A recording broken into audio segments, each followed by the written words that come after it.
You need to be authentic as a leader yourself. Men can spot a poser. And if you're not being real, if you're not being authentic, they're not going to be authentic. All right, we're back for another great episode. It must be Tuesday. It's Tuesday, guys. Welcome to Already Won a Sports Friends podcast. Today is a very special day. We have got none other than a mentor for the man himself, our very own Mad Dog. Kyle App's mentor is coming in today. Kyle, I'm excited for this. Who is your mentor? Who are you bringing in? Well, we're bringing in Steve Sonderman. He was the college age. When I was in college, I had kind of a sketchy past, but by college, I started to see God, hear God, and know God, and then he kind of led me closer to God. So it was a great time of discipleship. So yeah, at Elmbrook Church, and then he went on to found Top Gun, which became No Regrets Men's Ministry. It's one of the pioneers of men's ministry in America. So that began in 1994 officially. They do conferences, they do online resources, they do small groups, everything to set up. But they're also global. You know, we've seen them grow globally as well. You know, men are men around the world, so we need this kind of ministry to draw people together closer to God. So he is married to Colleen, great woman. She was always a great resource and encouragement as well for him in his life and with the students when I was there, but then also with the wives and in different ways that she can impact with him. So, yeah, excited. Well, I'll tell you what, if you're a man, you're listening to this podcast, this is worth listening to. I guarantee, stick with it. Get your notepad out. But if you're a woman as well, there'll be some principles in here to definitely learn from as well. Obviously, we're talking about, I love that phrase, no regret. What a powerful phrase that is around that for men's ministry. But we're going to talk about principles that are applicable for those who are leading families or leading ministries, or if leading your children. There's going to be principles in this episode where Steve's going to bring some gold bars, Mad Dog. So you ready to cash the gold bars? Ready to cash them in the bank? Before he comes in, he's also, the gold bars are ready. I'm getting them. I'm anticipating a stack of gold bars today.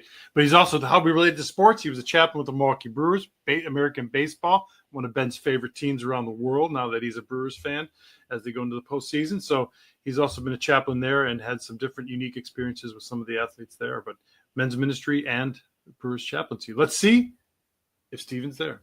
Let's bring in Steve Sonderman. Steve, welcome to Already Won. Hey, it's great to be with you guys today, and really been looking forward to this. And just a chance to talk about sports and ministry and no regrets and all that's going on in the world. So thanks for having me.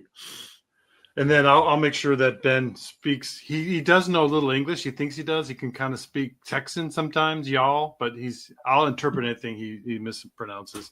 I'm excited though, because this is like kind of your mentor, right, Cal? Yeah, yeah, someone who's impacted you a lot. So this is significant for me to meet Steve as well. So Steve, thank you for your time and looking forward to hearing what you got to say today.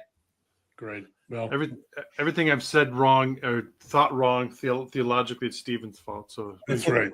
That's right. It was fun to get to know Kyle back in the old college age days at Elmbrook, and just a chance to work together, and now to see what's all going on. It's pretty exciting. A few years ago. Well, a lot has happened since then. Ben doesn't know you. Our audience may not know you, but we're going to get to know you a little bit. So we start with quick fire, rapid fire questions. It's an either or. Whatever comes out of your mouth is fine. Okay. If you want to give us an explanation, that's fine.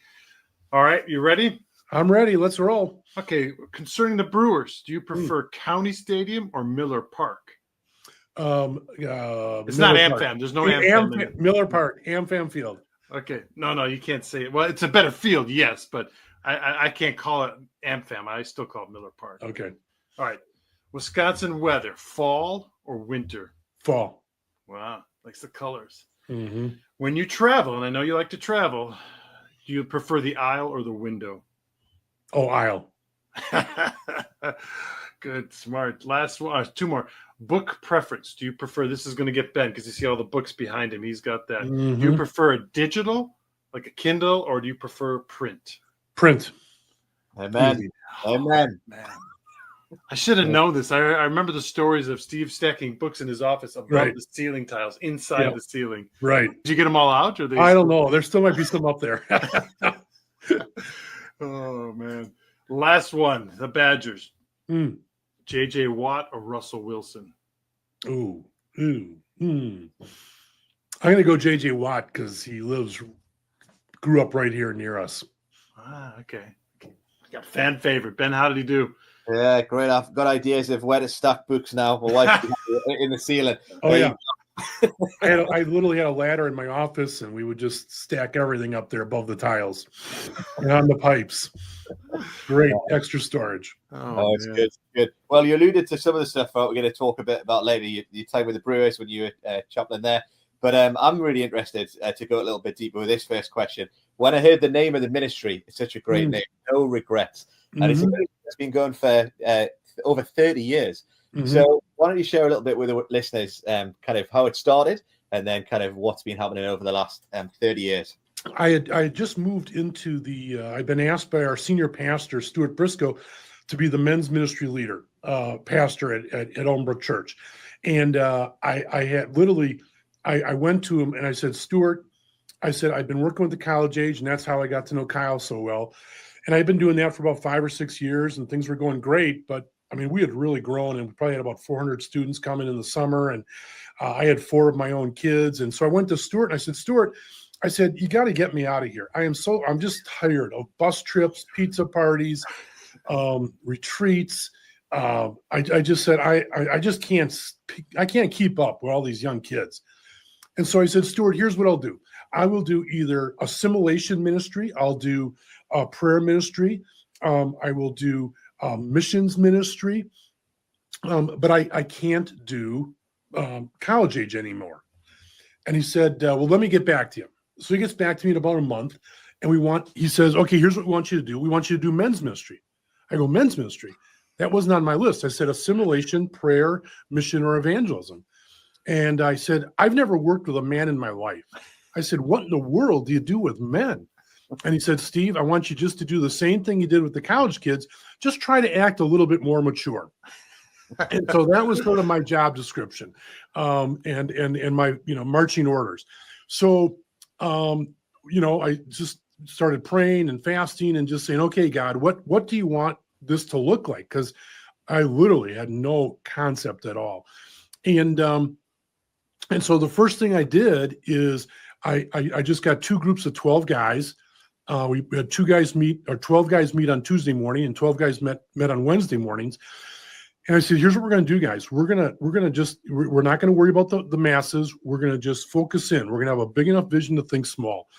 And so I wrote this material called Top Gun Discipleship Material, and it was 9 months, and it was 2 hours in class every week and 2 hours of homework outside of class. So it was a huge commitment.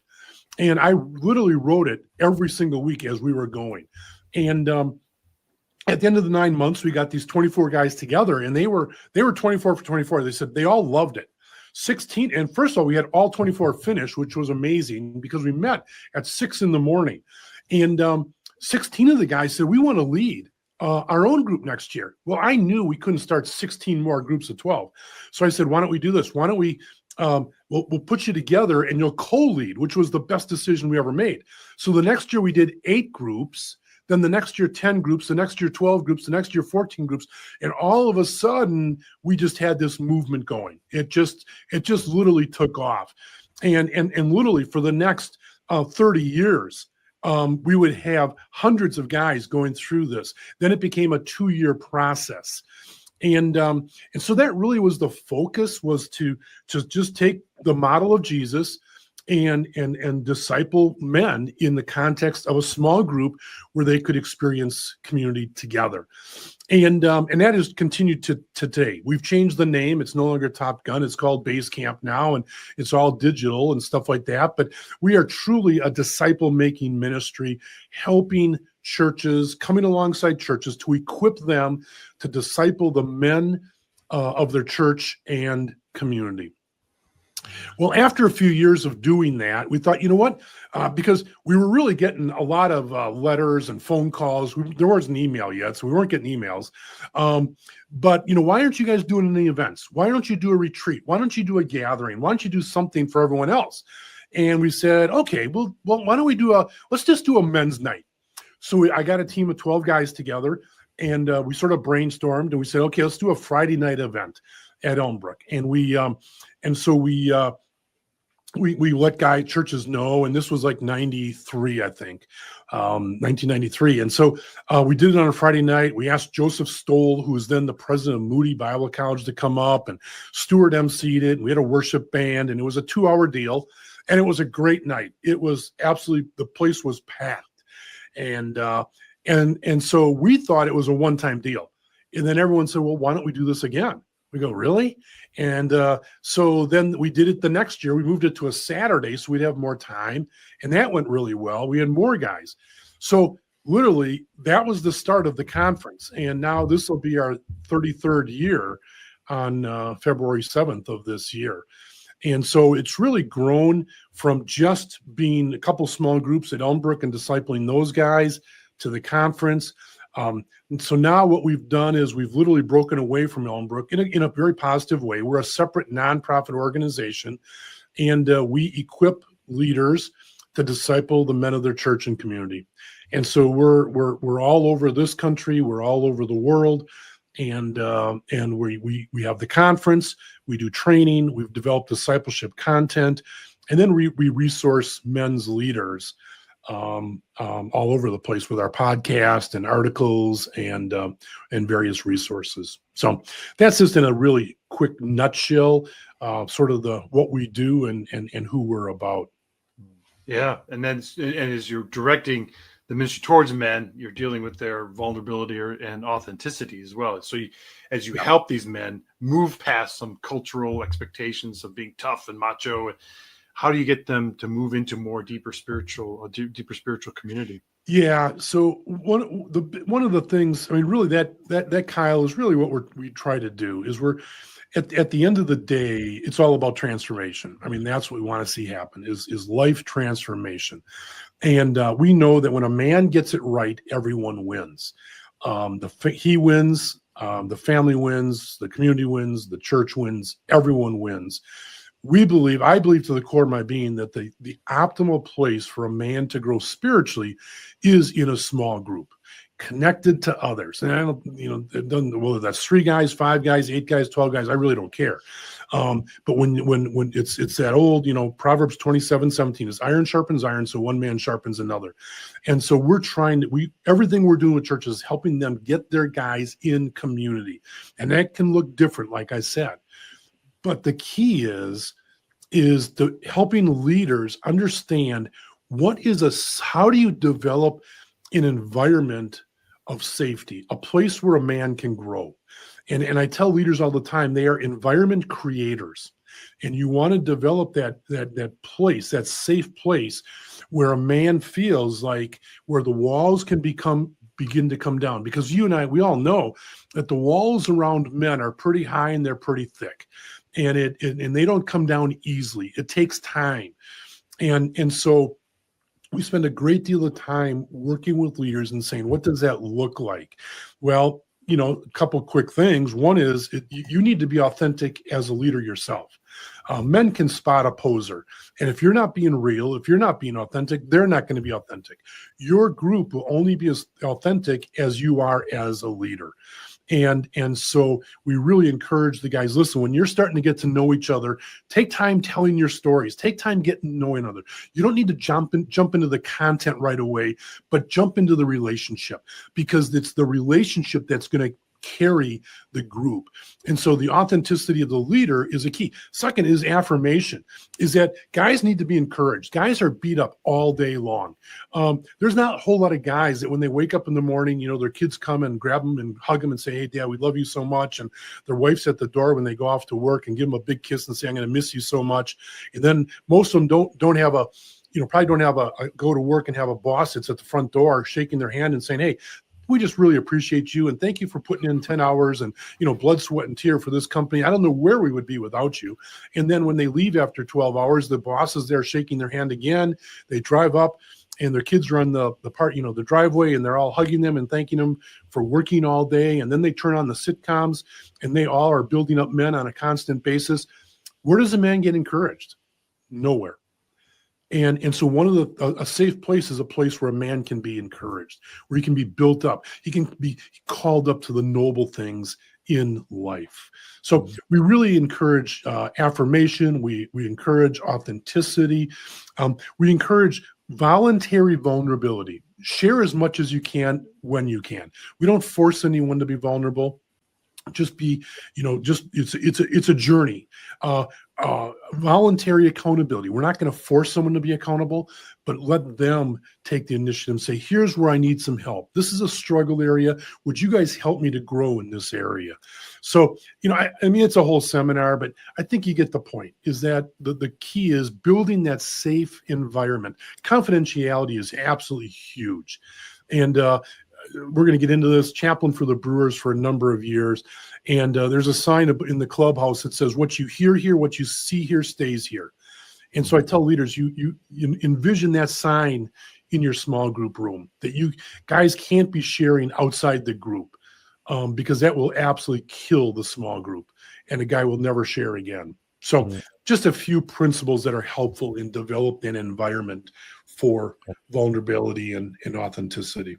I see Ben writing down. He's taking copious notes. He's a what do you call it, a note taker. He's got volumes of one-liners and things already. He's already written 2 pages right by now. There's a lot of wisdom there. A lot of wisdom that, over the 30 years. We joke, we say they're like gold bars, but you just drop some things there. Our podcast is called Already Won. And that line where you said there, if a man wins, then, everyone wins. I think that's a really, really powerful way. And then you've unpacked what that looks like, creating that safe space, that vulnerability, the authenticity, all that kind of stuff, which are keys to actually help that to happen. So I wish we could dive into more of that, because that sounds, it sounds really good. It sounds exactly the model that Jesus did with his few people. He walked with people, created that environment, and that's the model that transformed the world on its head. And so that ministry, no regrets, really, really powerful, really, really powerful. Well, you mentioned a little bit then about the Brewers. Obviously, we're talking there about a group of men that are under a lot of pressure for in their sporting life. Like you said there, that sign up there, I think that's a great model there of what to do. We've had a few chaplains on the podcast before, and they've spoke about what it was like, them showing up to train and showing up to eating with them and playing the slow game, the long game with players. And when things go wrong, they're there to try and then help with families and stuff, and all the time. So tell us a little bit, how long were you a chaplain for? And obviously, what was life like then, trying to work with that particular group of men in that environment? Yeah, I was the chaplain for 10 years with the Brewers, and I finished up 3 years ago. It was a great run. I just loved it. Of course, working with Baseball Chapel, which is an international organization, we have chaplains with every major league baseball team in the world. There's about 7,000 chaplains with Baseball Chapel, and it's all volunteer driven, and I just, no regrets, was just exploding. I just couldn't do both anymore. It's a lot of time, but it was great. But it was on top of my 55-hour a week job, so it was just getting tougher and tougher to do. But you're just coming along. You're a pastor to the organization. You're ministering to everyone at every level, focusing on the players and coaches. But on Sundays we had a chapel for all the stadium personnel, from ticket takers to beer salesmen to vice presidents in the organization. And we did a chapel, and then I would do a chapel for the home team, and then I would do a chapel service for the visiting team, and then I would do a chapel for the umpires. And then the rest of the Sunday was just spent walking around and, just ministry of presence type stuff. Bible study on Tuesday afternoons with the players. We walked through, just did the Bible discovery Bible study every year, going through a different gospel, different passages. And that way they could learn how to do it themselves, and really equipping these guys on Tuesdays to lead themselves, to be disciple makers. And that way they could take the Discovery Bible study and they could do it on the road by themselves when I wasn't there. If they got traded to another team, they could do it there. And really just building that army of disciple makers among the players. And do a couple road trips. And that's really when you have more time with the players, because when they're home, they have their families and they have their appearances and endorsements and all that kind of fun stuff. So when they're on the road, you really get a lot more time. So we'd always go to places that the wives didn't want to go. We didn't travel to Miami or New York or LA. We went to Cincinnati and Pittsburgh and St. Louis and, but you had great times there. And then usually headed out to spring training and did a couple trips there to just catch up with the players after the off season. Didn't really do a lot in the off season, just let them get connected in their local churches back home, wherever that was. But, it's a ministry of presence. It's a ministry of just relationship, just having a lot of going out for coffee, having them over as couples. My wife worked with Colleen worked with the wives as well. On Tuesday nights, they had their Bible study. We just have a lot of players over on at night, have a fire and sit in the backyard and just talk life about dating and about engagement and about marriage and about parenting and just the stuff that they're dealing with. They're just everyday guys in their 20s that are trying to figure it out. It was a great time. I'm still connected with a lot of the guys and still walking with them and helping them in any way that we can. That's great. I mean, it's kind of like what you did when the college age. When I got involved, Yeah. or you brought in people that you really didn't know. You just saw them come to the college's ministry, and you said, "I'm going to take a chance," and you took a chance. Right. So my life has changed, so I appreciate your presence. Mm-hmm. Yeah, you bet. No, Kyle, that is absolutely right. It is stepping out, and it's the basis of your ministry. It's all about relationship. We have a motto here at No Regrets: become friends and change the world. And so we're volunteer driven. We have about 100 volunteers that really make the ministry go. We have a number of different teams, and it's all about the relationships. And guys really would, rather, if they're going to go play golf, they want to play golf with one of the guys on the team, or, spend time and get to know each other. And so it's about relationship. And then it's, that old I see in you principle, right? And having that I see in you principle conversation, saying I see in you someone who could really be a good leader, could really lead that small group or plan that event or do this activity, or could be, could teach, or whatever it is. And to see in others what they don't see in themselves, and then make the ask. Nothing in the kingdom gets done without an ask. And so you get asked to come to church, you get asked to commit your life to Jesus, you get asked to join a Bible study, you get asked to lead a Bible study, you get asked to go to a prison ministry, you get asked, everything. And so as leaders, we are forever praying and asking. That's what we do. We pray because the Lord of the harvest says the workers are few, and then we ask, and then we equip, and then we release. And that's really what I've tried to do the last 40 years of ministry.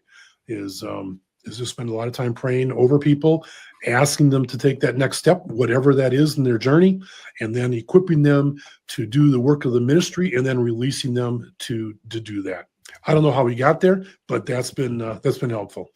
Well, yeah. So it is. I mean, so from Elmbrook, the college age, to Top Gun, to No Regrets, you've worked with churches in the U.S., specifically in Wisconsin, but then broader U.S. Now you're going globally.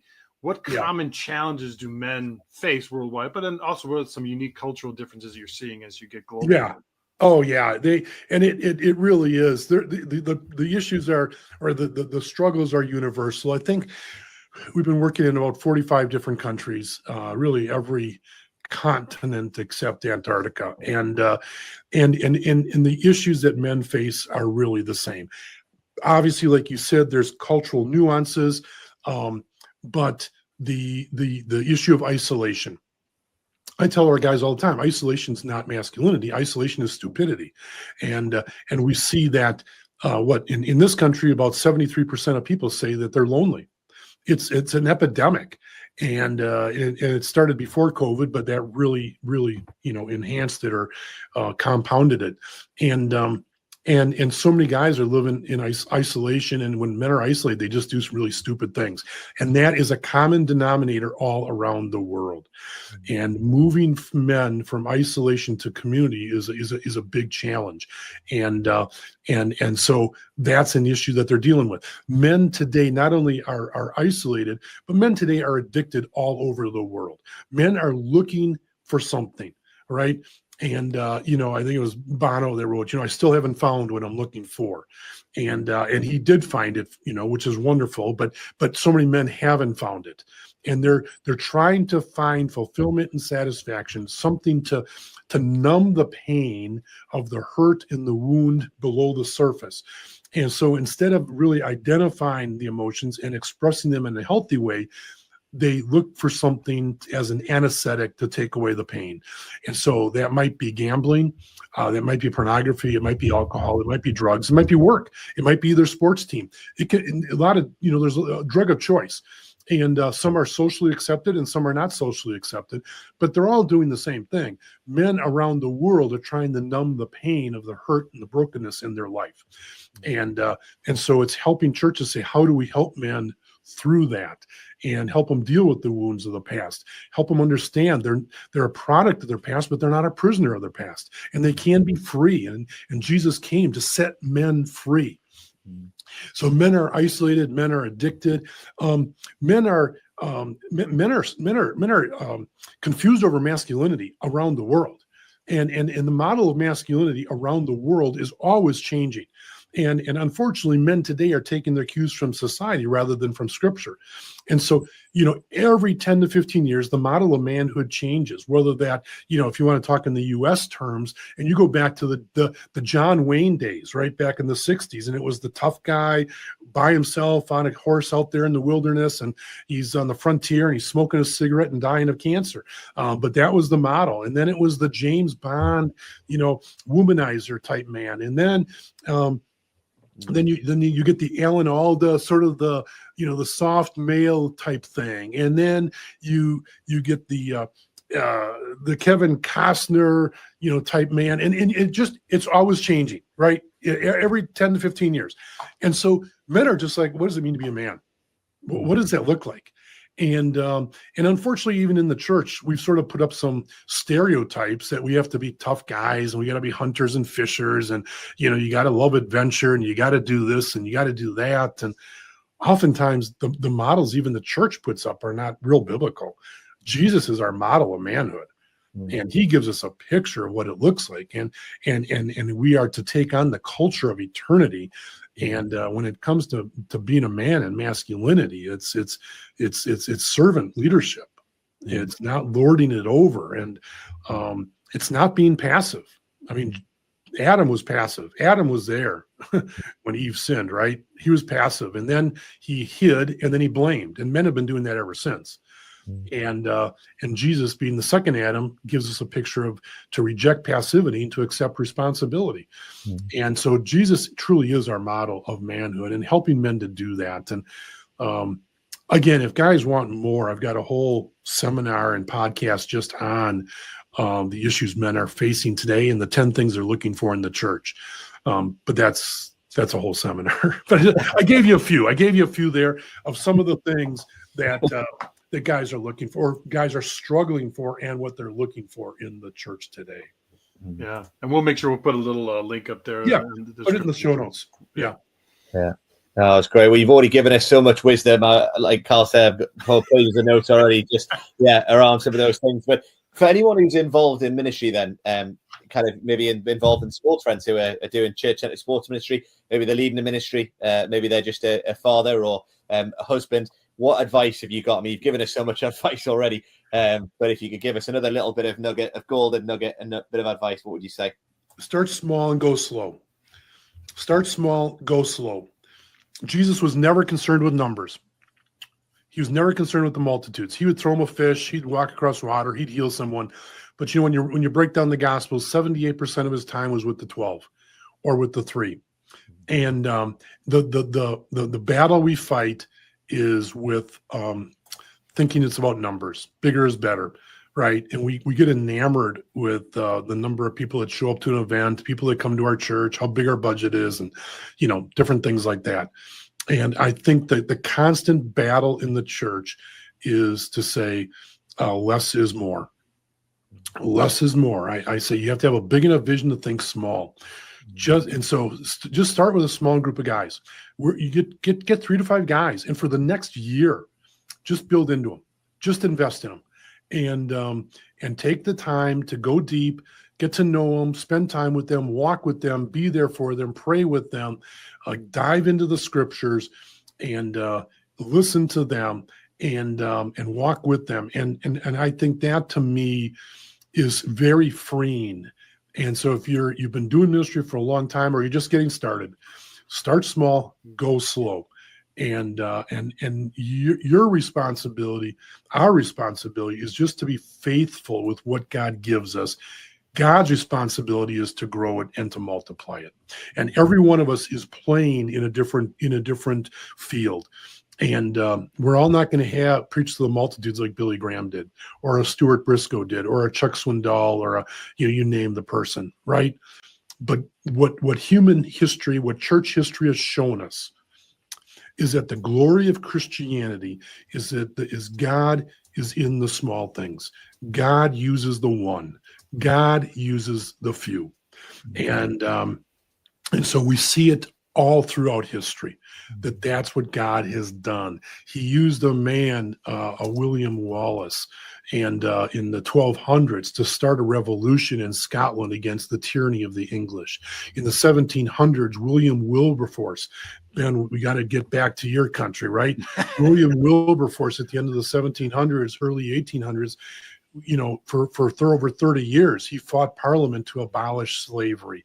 A young Armenian woman who lived in Calcutta teaching geography for 20 years got sick and tired of seeing the kids, the men and the women, boys thrown into the gutters in India to die, and opened up a little home for the dying. And her students went out and picked them up in the morning, and they hugged them, and they hung on to them, and they fed them, allowed them to die in dignity.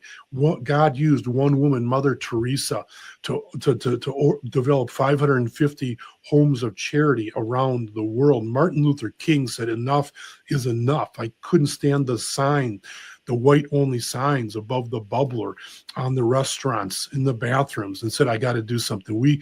I have a dream of a place where we're judged not by the color of our skin, but by our character.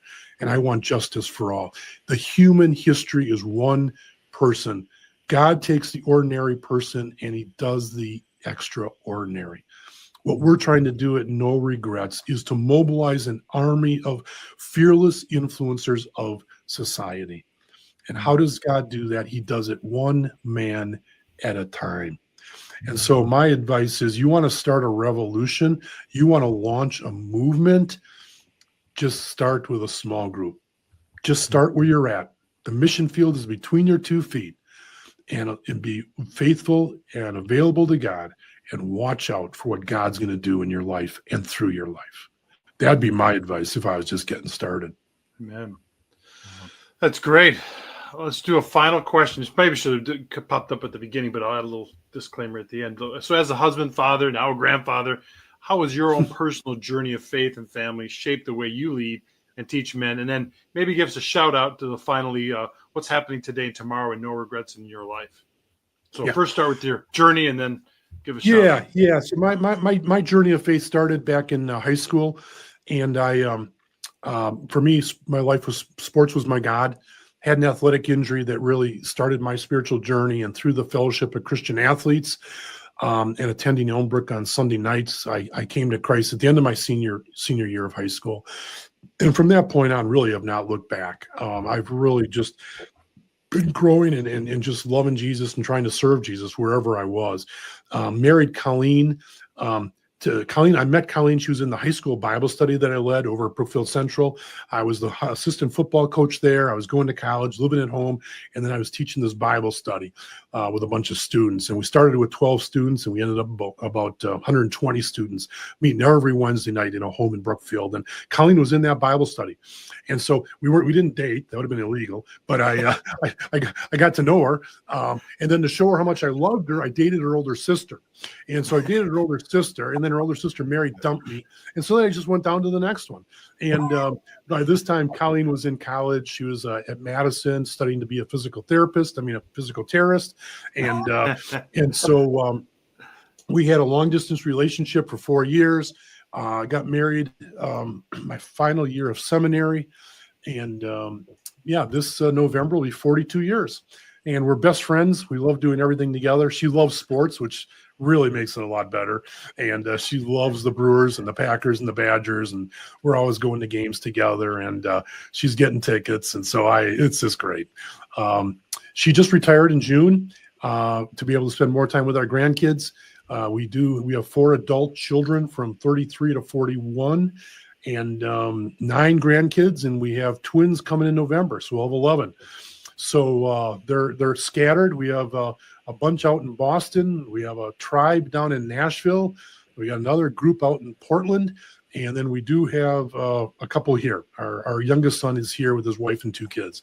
And so that is special. So we spend a lot of time traveling around. And so you say, well, what difference has it made? I think the biggest thing, guys, is just to personally be in a small group. I've been in a men's small group now for over 40 years. Not always the same guys, not always the same morning, but just being in that group of guys that I can go back to every week when I'm in country, who I know just love me because of who I am. They don't care that I'm a pastor. They don't care that I've written books. They don't care that I'm traveling to India or wherever. They're not impressed by that at all. They really don't care. They're praying for me. But what they want to know is, Steve, how's your heart? What are you learning from Jesus? How are you trying to become more like Jesus? How's your thought life? Are you dating Colleen? Are you connecting with your boys? They know my weak areas. They know everything about me. They know where I struggle, and they have permission. And that's what accountability is. Can become a nasty word in our society today. And I just define it as giving others the permission to help you order your public and private life. And so I've given these guys permission, and it's not a ton. It's not like 100. It's a small group. But I've given them permission to help me order my public and private life. And so to do that, I have to let them in. So I trust them because I know they love me and they want the best for me. And that's key to accountability. That's key to community, knowing that they truly want the best for you. And they will do anything for you, that they'll be there for you. So really, what I've done in the area of ministry to men is I've taken what I've experienced in my own life in that small group community and tried to multiply that out. I want every man in the world to experience what I've experienced. I want them to know the incredible joy and brotherhood of a few other guys who can walk through life together, the ups and the downs, because there's nothing like it. There's nothing like it. And we need each other. And so really, I tell people, I was just at a gathering last night of talking about no regrets. I said, really, we're a disciple-making ministry. That's really what we are. Our sandbox just happens to be men. You're a disciple-making ministry. Your sandbox just happens to be sports, right? And but in the end, we're disciple-making ministries. That's what we're trying to do. We're trying to launch movements, the rapid and exponential growth of multiplying disciples, leaders, small groups, and churches. And we're all trying to do that, I think. And so one can't have one without the other. Everything I'm teaching and training flows out of my experience as a follower of Jesus, as a dad, as a husband, as a leader, as a man. So the last thing I want to get to is your no regrets is shifting. I think you've made this announcement public. So you're shifting. You're going to be more of a grandfather, maybe. Who knows? Yes, exactly. Exactly. I know. We been leading No Regrets for 35 years now, and really sort of was the founder and growing it, and so I'll be 68 here this Sunday, and so I just, what, I just realized I've absolutely love what I do, and I don't love it any less. But I also realized that there's a season for everything, and if I have in these last 6 years of being a separate ministry, have sort of laid the foundation, developed the content, and we've developed the contacts around the world and the partnerships.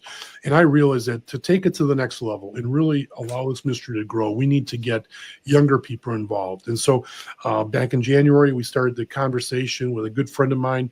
We had worked in Elmbrook together for 5 years, Elbo Espalaba, originally from Kenya, and was our missions pastor at Elmbrook, and then was campus pastor over in Ann Arbor, Michigan with 242. And he joined our staff on September 1st. And so for the next 6 months, we're going to have a time of transition. And then we'll make the public handoff at the conference on February 7th. And then I will be moving into a part-time role of 16, 20 hours a week. And I'll just be training and teaching, doing the things I absolutely love. I love to be in front of guys at a retreat, at a conference, training leaders. And I'll just globally be doing that. and just helping the ministry in any way I can, but really turn the day-to-day over to Elbow and to Nate and to other guys, younger guys who can really have the energy and the vision to take it to the next level. Oh, wonderful. Well, I've set a record, I think, for the most amount of notes I think I've taken.